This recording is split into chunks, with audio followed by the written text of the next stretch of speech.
నలుబద్యారవ సర్గము. ఈ సమస్త భూమండలమునందలి వివిధ ప్రదేశములను గూర్చి నీకు ఎట్లు తెలియను అని శ్రీరాముడు సుగ్రీవుని ప్రశ్నించుట. అప్పుడు అతడు తాను నలుదిక్కులయందును తిరిగి తిరిగి కడకు ఋష్యమూక పర్వతమును చేరిన సంగతిని తెలుపుట.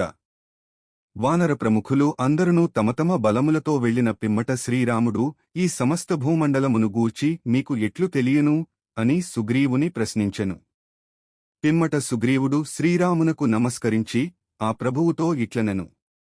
ఓ నరోత్తమా, దయతో వినుడు, అంతయును విపులముగా వివరింతును. మా అన్నయ్యగు వాలి మహిషాకారములో ఉన్న దుందుభి యను రాక్షసుని మలయగిరివైపు తరమికొట్టెను. అప్పుడు ఆ రాక్షసుడు మలయపర్వత గుహలో దూరెను. అంతట వాలియు అతనిని చంపదలచి ఆ పర్వతగుహలో ప్రవేశించెను.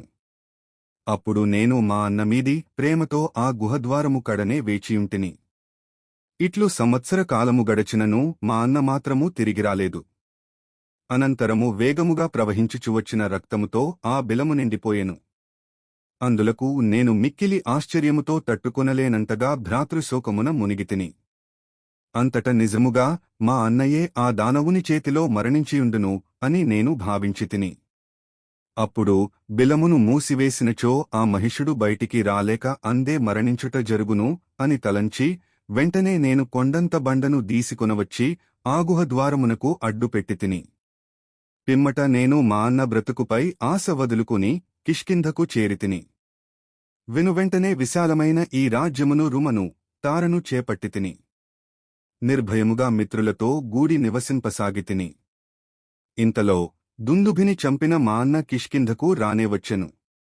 వాలిని చూచిన వెంటనే నేను భయముతో గజగజవణకుచూ సగౌరముగా రాజ్యాధికారమును ఆయనకు అప్పగించితిని.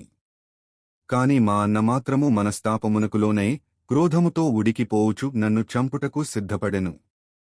అప్పుడు మంత్రులతో నేను పారిపోసాగితిని. అతడు నా వెంటబడెను.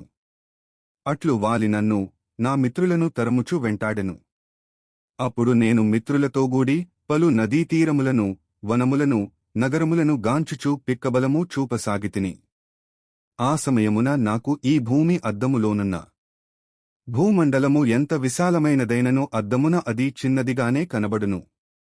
కొండ అద్దమందు కొంచెమైయుండదా అలాతము కొరవి. కొరవిని దీసికొని త్రిప్పునప్పుడు అది ఒక చక్రమువలే కనబడును. ఆవు పాదము చిన్నదిగదా. మిక్కిలి వేగముగా పరుగుదీయుచున్న సుగ్రీవునకు ఈ భూమండలము అంతయు అద్దములోనున్న దానివలే, అలాతచక్రమువలే, గోష్పాదమువలే చిన్నదిగా తోచెను. దానివలెను అలాతచక్రము రీతిగను ఆవుగిట్ట ప్రమాణమునను కన్పట్టెను. నేను మొదట తూర్పు దిశగా వెళ్ళితిని.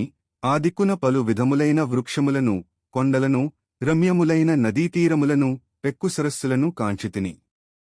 ఇంకను అచట గేరికాది ధాతువులతో గూడిన ఉదయాద్రిని, నిత్యము అప్సరసలు విహరించెడి క్షీరసాగరమును చూచితిని. ఓ ప్రభూ! వాలి మమ్ములను వేగముతో వెంటాడుచుండగా ఆ తూర్పు నుండి మరలివచ్చి వెంటనే మరియొక దిశగా పరుగెత్తదొడంగితిని. వాలి తిరిగివచ్చి నన్ను వెంటబడి తరుమగా నేను ఆ దిశ నుండి దక్షిణ దిశగా పరుగులు దీసితిని. ఆది దట్టముగా వృక్షములుగల వింధ్య పర్వతము తోడను, చక్కని చందన వృక్షముల తోడను విలసిల్లిచుండెను.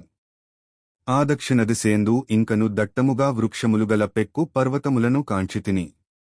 అచ్చటను వాలి నన్ను వెంటాడుచుండుటచే ఆ దక్షిణ దిశ నుండి నేను పశ్చిమ దిశకు చేరితిని. ఆ దిక్కున వివిధములగు దేశములను, గిరిశ్రేష్టమైన అస్తాద్రిని చూచితిని.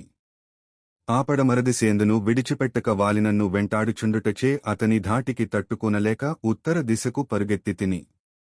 ఆ దిక్కున హిమవత్పర్వతమును, మేరుగిరిని, లవణ సముద్రమును గాంచితిని. ఆ విధముగా వాలి నన్ను తరుముచుండుగా నాకు ఎచ్చటను రక్షణ లభింపకపోయెను. తలదాచుకొనుటకు భద్రమైన ప్రదేశముగాని, ఆదుకును పుణ్యాత్ములుగాని లభింపరేరి. అప్పుడు ప్రజ్ఞాశాలియైన హనుమంతుడు నాతో ఇట్లు నుడివెను. ఓ రాజా, ఇప్పుడు నాకు జ్ఞప్తికి వచ్చినది. వానర ప్రభువైన వాలి ఈ ఆశ్రమ ప్రదేశమున ప్రవేశించినచో అతని శిరస్సు 100 వ్రక్కలగును అని మతంగమహాముని శపించియుండెను. కనుక అతడు అచ్చటికి రాడు. కావున ఆ ఆశ్రమమునందు ఎట్టి భయము లేకుండా హాయిగా నివసింపవచ్చును. కనుక ఓ రాజకుమారా, అప్పుడు నేను నా మంత్రులతో గూడి ఋష్యమూక పర్వతమును ఆశ్రయించితని. మతంగ మహాముని శాపమునకు భయపడి వాలి అచటికి రాలేదు. ఓ ప్రభూ! ఈ విధముగా నేను సమస్త భూమండలమును ప్రత్యక్షముగా చూచుట సంభవించెను. పిమ్మట ఈర్ష్యమూక పర్వత చేరితిని.